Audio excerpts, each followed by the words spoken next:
This is the story of a girl that I will read out to you. I grew up in a small Midwestern town where family get-togethers were less about bonding and more about comparing whose kids were doing better.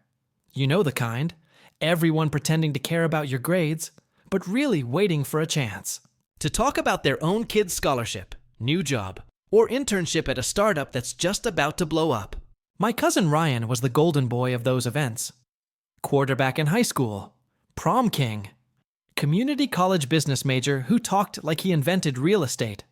His parents, my aunt and uncle, treated him like a CEO in training, even. Though he still lived in their basement at 23I, on the other hand, was the quiet one.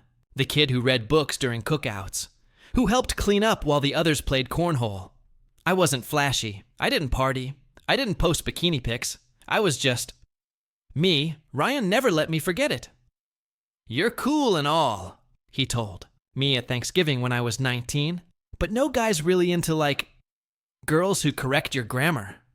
It wasn't even a fight, just a casual drive-by insult said between bites of mashed potatoes. My uncle laughed. My aunt gave that, "Oh, Ryan!" smile like he was just being cheeky. I felt my face go hot. I said nothing. I never did. That's how it always went. Fast forward a few years. I went away to college in Michigan, double majored in English and data analytics, got an entry-level job at a logistics firm after graduating. Not glamorous, but stable. I didn't post much on social media, so my extended family kind of forgot about me, which was fine. I quietly worked my way up the ranks, learned Excel like it was my second language, and eventually moved to the firm's Chicago office. At 25, I was managing a small team. At 26, I was promoted to senior analyst. That's when I met Owen. Owen was new to the company, fresh from a finance role in New York, taking over as one of the regional directors. Smart, driven, calm in meetings, but always kind. He asked thoughtful questions, listened when I spoke. He also made the first move. I've never met someone who can make a spreadsheet feel like a thriller novel.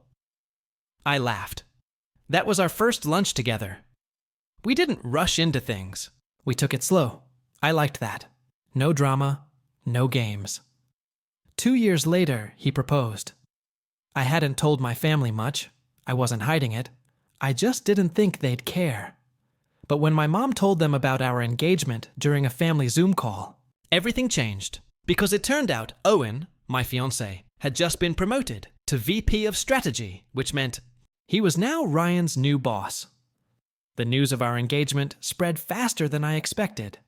I think my mom was just excited to finally have something to say about me during family gossip circles, after years of hearing about everyone else's. Success stories. So she told my aunt, who told the cousins, who apparently told Ryan, though not the important part. Because 2 weeks later, at a corporate team meet and greet in Chicago, Owen casually introduced me to a group of staff he was overseeing. One of them was Ryan. He looked at me, blinked twice, and then smiled, like he was pretending not to recognize me. "Anya, what the hell are you doing here?" I smiled. "Oh, I work here." "Here? Like this office?" Owen, standing beside me, said, "She doesn't just work here. She runs circles around half the management. She's one of the sharpest people I've ever had on my team." Ryan's eyes darted between us, confused. "Wait, you two know each other?" Owen laughed. "Know her? I'm marrying her." Ryan's mouth hung open for a full second. That silence, it was delicious. After the event, he pulled me aside in the hallway. "You're dating Owen?" "No," I said. "I'm engaged to Owen." "You didn't think to tell anyone?" "Tell who, Ryan? The family who called me weird for reading books at barbecues?" He rubbed the back of his neck. "I mean, come on. I didn't mean anything back then. You said no one would ever date a girl like me. Remember that?" He tried to laugh it off. "I was just messing with you. And now you answer to me. And to the guy who proposed with a 3-page letter about why he believes in my mind as much as he loves my heart." Okay, he said. That's cool. I mean, good for you. The awkwardness didn't stop there. A month later, at our company's quarterly meeting, Owen made a point of shouting out several team members who helped streamline our Midwest logistics. I was one of them. Ryan wasn't. That same week, I got added to a new cross-functional project that he had been gunning for. Not because Owen handed it to me, but because I'd earned it with data modeling that caught the attention of the operations director. Ryan tried to joke about it during a Zoom meeting. Guess I better be extra nice to the boss's wife.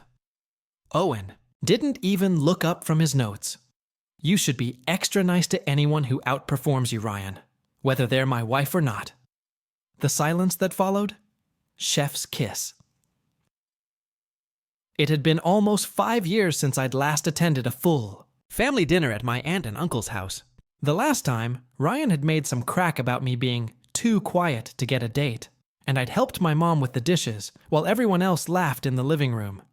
So when my mom told me they were hosting a get-together and really wanted Owen and me to come, I was skeptical. They've changed, she said. They're proud of you now. Funny how success works like that. Still, I agreed, mostly for my mom. Owen, of course, was totally fine with it. He wore a simple sweater and jeans, brought a bottle of wine, and treated it like just another weekend dinner. I was the one bracing for impact. We arrived late, intentionally, so the room was already full when we walked in. My aunt ran up with a huge smile and hugged Owen first. Look at you! You're even taller in person! She turned to me like I was the accessory that came with the wine. Ryan? He acted like we were long-lost pals. Yo, boss man, he said, to Owen, loud enough for everyone to hear. Didn't expect to see you here, man, Owen smiled politely. Family's family. Then Ryan turned to me, his face dripping with fake warmth. And look at you, Anya. Man, if I knew back then you'd be running the show, I'd have taken some career advice from you, he laughed. I didn't. But the kicker came later, when my uncle started introducing people to some extended family and neighbors who'd stopped by. This is my son Ryan. He's doing great at work, real go-getter. And this here is his cousin Anya. She, works in tech. Her husband's actually Ryan's boss. He said it like a party trick. Everyone chuckled. Some clapped. My aunt added, "Oh yes, Owen's just so humble for a VP. You'd never guess he's that high up." That's when I realized they weren't celebrating me. They were bragging through me. I wasn't Anya the quiet girl anymore. I was Anya who married the guy they now wanted to impress. And Ryan? He leaned in during dinner and actually whispered, "You think you could talk to Owen about that leadership program? I've been trying to get on it for a while." I looked at him, blinked once. "You mean the one that requires an actual leadership record?" He went quiet. After dinner, as Owen and I were walking to the car, he turned to me and said, "You were amazing in there. Cool as ice." "I used to leave these dinners feeling invisible," I said. "Now? Now they can't stop looking." A few months after that family dinner, things at work started to get tense. Ryan had been pushing hard for a promotion, more than usual. He was suddenly networking with Owen's team, trying to insert himself into meetings where he didn't belong, and subtly dropping my name. One afternoon, Owen called me into his office. "I want to talk about Ryan." I sighed. "What, now?" "He's been overstepping boundaries, Anya, using your name to get meetings, promising things he can't deliver. It's affecting the team." I felt torn. He was family, after all. "Have you talked to him directly?" Owen nodded. "Twice, but he brushes it off.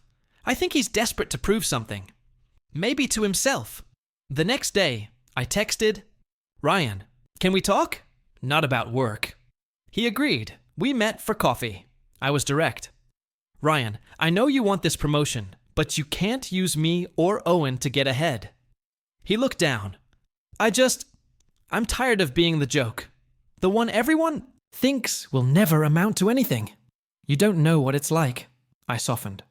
"I get that, but this isn't the way." We talked longer than I expected, about childhood, expectations, and how we'd both grown. I reminded him how Owen admired my work ethic, not just who I married. Over the next few weeks, Ryan started changing.